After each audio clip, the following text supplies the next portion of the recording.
Hi. No more, sit down. Hello and welcome back to my channel. Today's video is a collab with the lovely Erin from the channel Merrin & Co. If you've come across from her channel, then welcome. Say welcome. And if you're one of my viewers, then make sure you go and head on over and check out her channel after you watch this video. Not yet. And I will, as I said, I will link it in the description box.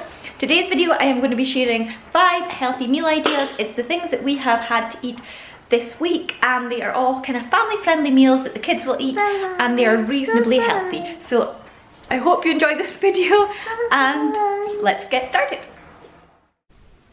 So for tonight's dinner we are having pulled pork, and instead of having it in a bun, I've done a baked potato. I've mashed up the middle of the baked potato with some cheese and a tiny bit of spread, and I am serving it up with some salad and also some coleslaw, and that's tonight's dinner.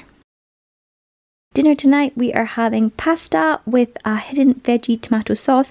I've put in onions, mushrooms, peppers, that kind of thing, blitzed it up and made a hidden veggie sauce. It's mainly tomato based, and the kids think it's just bolognese sauce.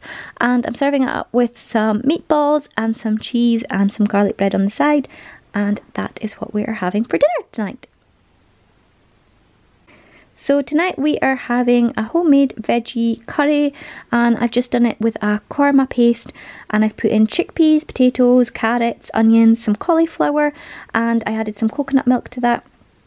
And we're serving it with rice and naan bread, and the kids love it as well.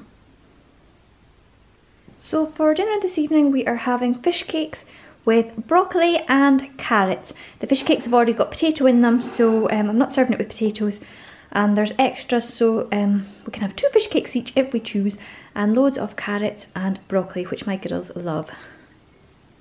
So this is tonight's dinner. I've just done like a 1 tray meal, and I put on some sausages, some potatoes, carrots and Brussels sprouts, and I've just used a little bit of olive oil and garlic and some rosemary, and I've actually done 2 trays, so we've got plenty, and that is tonight's dinner. So I just thought I'd show you what it looks like plated up. This is Caitlin's and Elle's. Super easy, all done in 1 tray. Andrew and I are going to have ours later, and it's just as nice heated up later, so it's perfect, easy, healthy family dinner. Hope you've enjoyed this video. If you'd like to see more videos like this, let me know in the comments. If you enjoyed it, give it a big thumbs up. Thanks so much for watching, and we'll see you in the next one. Bye.